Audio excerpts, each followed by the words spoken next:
আজকের ভ্রমণ পুণ্যতীর্থ ভারত গ্রন্থ থেকে। এটি বেলুড় মঠের সংঘাধ্যক্ষ কর্তৃক সর্বস্বত্ব সংরক্ষিত।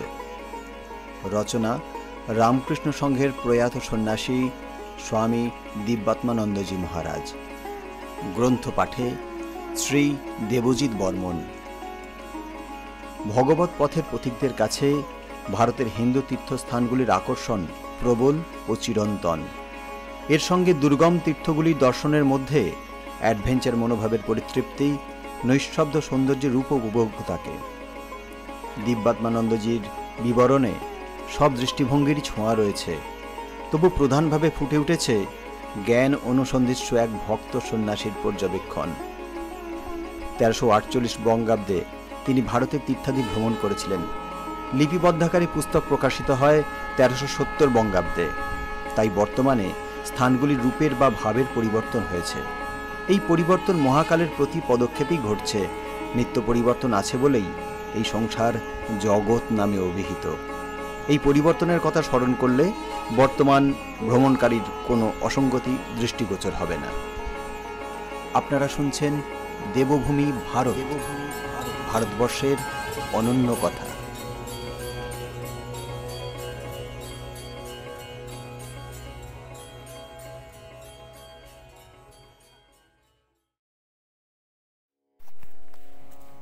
পুণ্যতীর্থ ভারত গ্রন্থের আজকের তীর্থ রামপ্রসাদের ভিটা। কলিকাতার উত্তরে নৈহাটি রেলওয়ে জংশন, পরবর্তী স্টেশন হালিশহর। কলিকাতা হইতে প্রায় 20 মাইল বাস যাতায়াত করে, নৌকাতেও যাওয়া যায়। 24 পরগনা জেলার অন্তর্গত নৈহাটি থানার অধীনে। পশ্চিম প্রান্তে পুণ্যতোয়া গঙ্গা প্রবাহিতা। পূর্বে এই গ্রামে ব্রাহ্মণ, কায়স্থ ও কুম্ভকারের বাস ছিল। কুম্ভকার বেশি ছিল বলিয়া ইহার নাম ছিল কুমারহট্ট। শিক্ষিত পণ্ডিতেরও বাস ছিল, এমনকি নবদ্বীপের চেয়েও তাহারা শ্রেষ্ঠ ছিলেন।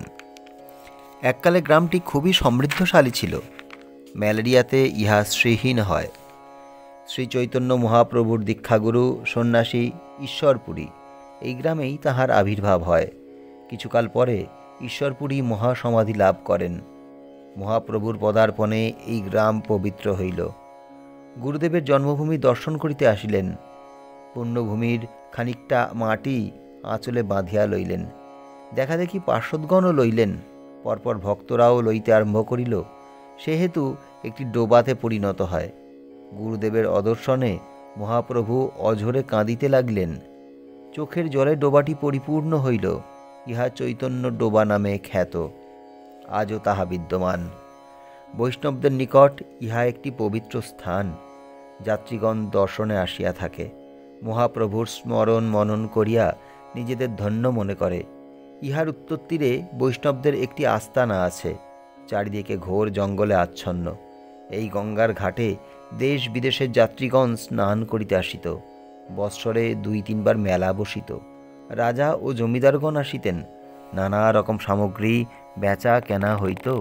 স্বনামধন্য কবিবর কৃত্তিবাস এই গ্রামেই ভূমিষ্ঠ হন। তিনিও বৈদ্য বংশজ। তাহার পুত্র রামেশ্বর, তৎপুত্র রাম সেন। তাহার ঔরসে সাধক রামপ্রসাদের জন্ম। ইংরাজি 1723 খ্রিস্টাব্দ, বাংলা 1129 সাল। রামপ্রসাদ শৈশবে গঙ্গামাটিতে নানা দেবদেবীর মূর্তি গড়িত। ইহাই তাহার প্রিয় খেলা ছিল। আপনভাবেই তৈয়ারি করিত। লোকে কি বলিবে না বলিবে সেদিকে বালকের কোনোই নজর ছিল না। এই বংশের পূর্বপুরুষগণ কালীভক্ত ছিলেন। সে ভাবধারাতেই বালকের জন্ম। সব সময়ে যেন আনমনা ভাব। একদিন পিতা পুত্রের নিকট মহামায়ার লীলা কীর্তন করিতেছিলেন। বালক খুবই তন্ময় হইয়া যায়। ওই সময় মহামায়ার দর্শন লাভ করিয়া অচৈতন্য হইয়া পড়ে। বাবার কথা কিছুই শুনিতে পায় নাই। কিছুক্ষণ পরে বালকের চেতনা আসিল। পিতা জিজ্ঞাসা করিলেন, সব শুনেছিস? বালক বলিল, তোমার কথা শুনতে শুনতে একটি মেয়ে এসে বলল, আমার কোলে ঘুমিয়ে পড়, সময় তোকে ডেকে দেব। আমি ঘুমিয়ে পড়ি। আর তোমার কোনো কথাই শুনতে পাই নাই। রাম সেনের বুঝিতে আর বাকি রহিল না, পুত্রের মুখশ্রী দেখিয়া আদর করিয়া বলিলেন, তুই ধন্য বাবা। রাম সেন ছেলেকে নানা রকম শিক্ষা দিতে চেষ্টা করিলেন, তাহাতেও ছেলের বিশেষ আগ্রহ দেখা গেল না। কিন্তু ছেলে খুবই মেধাবী, তবুও ব্যাকরণ, কাব্য, হিন্দি ও ফার্সিতে তাহার বিশেষ জ্ঞান হইয়াছিল। সংসারের প্রতি বালকের উদাস ভাব, বংশগত কবিরাজি বিদ্যাতেও বালক সুনাম অর্জন করিল, কিন্তু লোকজনের সঙ্গে শাস্ত্রাদি আলোচনাতেই দিন কাটিত। রোগী দেখা আর হইত না, কাজেই রোজগারও ছিল না। উদাসভাবে জঙ্গলে জঙ্গলে ঘুরিয়া বেড়ায়। কোনো দিন গভীর রাত্রে ফিরিত, কোনো দিন ভোরবেলায় ফিরিত। আহার নিদ্রার দিকে মোটেই নজর নাই। গ্রামবাসীরা নানা রকম কথা বলিতে লাগিল। বন্ধুবান্ধবদের অনুরোধে রাম সেন রামপ্রসাদের বিবাহের ব্যবস্থা করিতেছেন।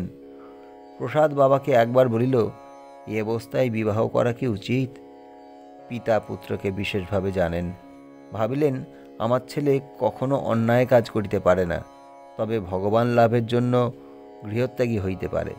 পুত্রকে বললেন, বিবাহ করিলে সাধন ভজনের ব্যাঘাত হয় না, সস্ত্রীক সাধন ভজন করার কথা শাস্ত্রে বিধান আছে। সর্বাণী দেবীর সহিত রামপ্রসাদের বিবাহ হইল। এদিকে রামপ্রসাদ মায়ের দর্শন লাভের জন্য পাগলের মতন জঙ্গলে জঙ্গলে ঘুরিয়া বেড়াইত। সংসারের দিকে কোনোই খোঁজ খবর নাই। এই সব চিন্তায় রাম সেন অসুস্থ হইয়া পড়িলেন। একদিন গভীর রাত্রে প্রসাদ মায়ের দর্শন লাভে ঘোর জঙ্গলে বেড়াইতেছে। হঠাৎ জটাজুটোধারী শ্মশ্রু বিভূষিত দীর্ঘকায় এক বিরাট পুরুষের দর্শন লাভ হইল। ইনি তান্ত্রিক, প্রসিদ্ধ সাধক আগম বাগীশ। সাধনায় সিদ্ধিলাভ করিয়া বাংলাদেশকে পবিত্র করিয়াছেন।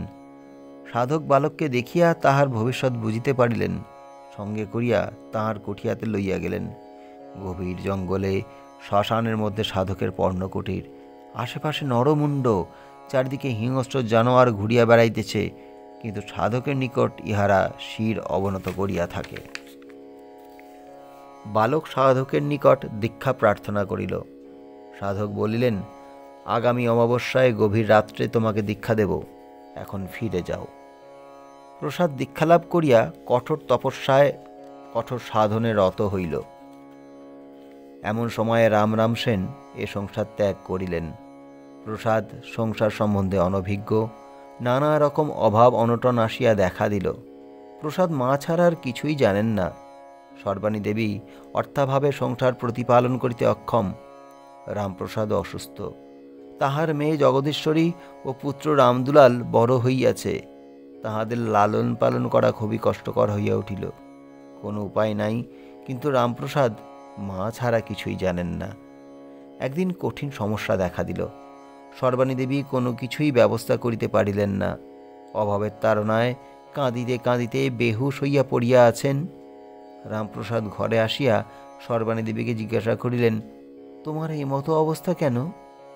সর্বাণী বললেন, সকলেই উপায় করিয়া সংসার প্রতিপালন করে, তুমি কি তা পারো না? তখন রামপ্রসাদ ভাবিলেন, লোকে রোজগার করিয়া সন্তান সন্ততি পালন করে, আমার দ্বারা কি তা হয় না? রামপ্রসাদ মনে মনে স্থির করিলেন, কলিকাতা আসিয়া পয়সা উপায়ের চেষ্টা করিবেন। কলিকাতার শ্রী দুর্গাচরণ মিত্র মহাশয় একজন ধন্যাঢ্য ও স্বনামধন্য পুরুষ। তাহার সঙ্গে দেখা করিলেন। দুর্গাচরণ প্রসাদের কথায় খুবই খুশি হইলেন। হিসেবের খাতা লিখিবার কাজ দিলেন। 30 টাকা মাইনা ঠিক হইল। প্রসাদ হিসেবের খাতাতে আপন ভাবে মায়ের গান লিখিতেছেন। প্রসাদের সহকর্মীরা তাহার কাজে মোটেই খুশি নয়। মনিবের কাছে নানা রকম অপবাদ ঘটায়। দুর্গাচরণ প্রসাদকে ডাকিলেন। প্রসাদ বিশেষ চিন্তিত হইয়া পড়িলেন। ভাবিলেন, এবারে আমাকে অন্যাভাবে মরিতে হইবে।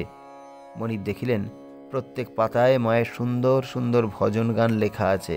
খুব খুশি হইলেন। জিজ্ঞাসা করিলেন, এসব কি তোমার লেখা? প্রসাদ বলিলেন, আমি লিখিনি, আমাকে লিখিয়েছে। আমি অপরাধ করেছি, ক্ষমা করুন। দুর্গাচরণ বলিলেন, তোমাকে আর কাজ করতে হবে না, তুমি বাড়ি যাও, মাসোহারা পাঠিয়ে দেব। উভয়কে প্রতি নমস্কার করিল। প্রসাদ নৌকায় বাড়ি ফিরিতেছেন। গভীর রাত্রি, আপন ভাবে মায়ের ভজন গান গাইতেছেন। প্রসাদ বাড়িতে আসিয়া গর্ভধারিণীকে সমস্ত বলিলেন। নিশ্চিন্ত মনে গঙ্গার ধারে সাধন ভজনে ডুবিয়া গেলেন। গঙ্গায় একটি সুসজ্জিত বজরা যাইতেছিল। গানে সুমধুর কণ্ঠস্বর শুনিয়া বজরা কিনারায় আসিল। একজন সুপুরুষ তাহার নিকট আসিয়া বলিলেন, আপনার সুমধুর গান শুনিয়া মোহিত হইয়াছি, আমার নৌকায় আসুন, আরও গান শুনিতে ইচ্ছা। প্রসাদ একটি ফার্সি গান শুনাইলেন। নবাব বলিলেন, এসব নয়, আপনি যে ভাষায় গান করিতেছিলেন তাই করুন। নবাব গানে খুবই মুগ্ধ হইলেন। প্রসাদকে তীরে পৌঁছাইয়া দিলেন। নবাব বলিলেন, আপনি কি পাইলে সন্তুষ্ট হইবেন? উত্তরে প্রসাদ বলিলেন, আমার কিছুই প্রয়োজন নাই, তবে প্রার্থনা যে এসব ভজন যেন মা শুনিতে পান।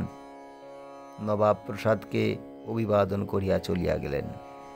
ইনিই বাংলার নবাব সিরাজউদ্দৌলা। কিছুদিন পরে রামপ্রসাদের সংসারে শোকতাপ দেখা দিল। গর্ভধারিণী গত হইলেন।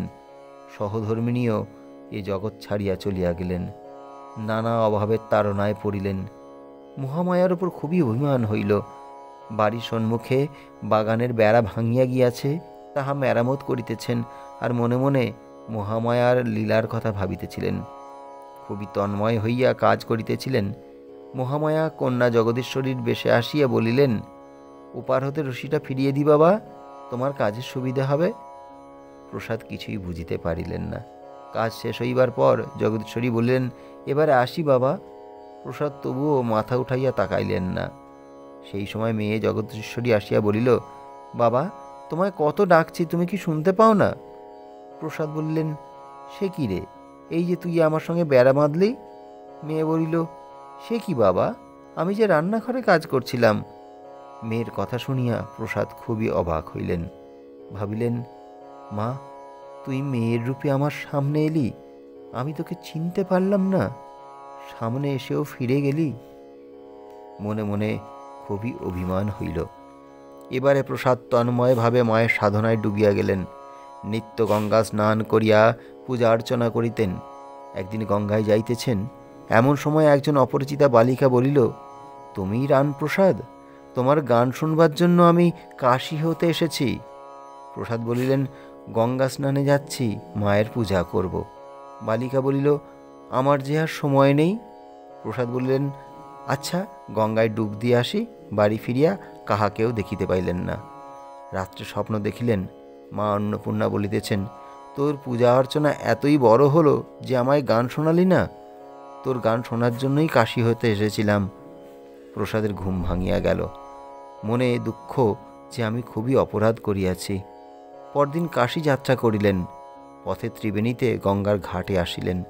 আপন ভাবে মায়ের স্মরণ মনন করিতেছেন। ওই সময় মা অন্নপূর্ণার দর্শন লাভ করিলেন। মনের দুঃখ ও অভিমান সবই ঘুচিয়া গেল। আনন্দ সাগরে ডুবিয়া গাহিলেন, আর কাজ কি আমার কাশী, মায়ের পদতলে পড়ে আছে গয়া গঙ্গা বারাণসী। মনে পরম শান্তি লাভ করিলেন। কাশী আর যাওয়া হইল না। গ্রামে ফিরিয়া বাড়ির নিকটে পঞ্চবটী তৈয়ারি করিলেন। বট, অশ্বত্থ, বিল্ব, আমলকি ও অশোক, এই 5টি গাছ লইয়া পঞ্চবটী। সেখানে পঞ্চমুণ্ডির আসন স্থাপন করিলেন। শেয়াল, সাপ, কুকুর, ষাঁড় ও নরমুণ্ড, এই 5টি মুণ্ড লইয়া পঞ্চমুণ্ডির আসন। এই আসনে সাধন ভজনে মগ্ন হইলেন। সাধনায় সিদ্ধি লাভ করিলেন, মায়ের দর্শন লাভ করিলেন। পরে প্রতি অমাবস্যায় এই সিদ্ধপীঠে বিশেষভাবে সাধনায় বসিতেন। এমনকি এক অমাবস্যার গভীর রাত্রে ভীষণ ঝড় জল আসিল। আশেপাশের বাড়ি ঘর গাছপালা সবই ধূলিসাৎ হইল, কিন্তু পঞ্চবটীর কিছুই হইল না। প্রসাদেরও সাধনার কোনো ব্যাঘাত হয় নাই। রামপ্রসাদের সাধনার মহিমা চারিদিকে ছড়াইয়া পড়িল। নবদ্বীপের রাজা কৃষ্ণচন্দ্রের কানেও পৌঁছাইল। রাজা প্রসাদকে দর্শন করিতে আসিয়া বলিলেন, আমার রাজসভায় আসুন, আপনি বাংলার সাধক শিরোমণি, বংশের মুখ উজ্জ্বল করেছেন। আপনার মতো মহাপুরুষের সেবা করতে পারলে নিজেকে ধন্য মনে করব। প্রসাদ বলিলেন, এই সাধনপীঠ ছেড়ে কোথাও যাব না। এই স্থানেই মা আমাকে কৃপা করে দর্শন দিয়েছেন। এই স্থান ত্রিলোকের চেয়ে শ্রেষ্ঠ। রাজা কৃষ্ণচন্দ্র দ্বিরুক্তি না করিয়া চলিয়া গেলেন। কিছুকাল পরে কৃষ্ণচন্দ্রের অন্তিম সময় উপস্থিত হইল। প্রসাদের গান শুনিতে শুনিতে শেষ নিঃশ্বাস ছাড়িলেন। অতঃপর প্রসাদ জগতের সঙ্গে কোনোই যোগাযোগ রাখিলেন না, আপন ভাবেই বিভোর হইয়া চলিতে লাগিলেন।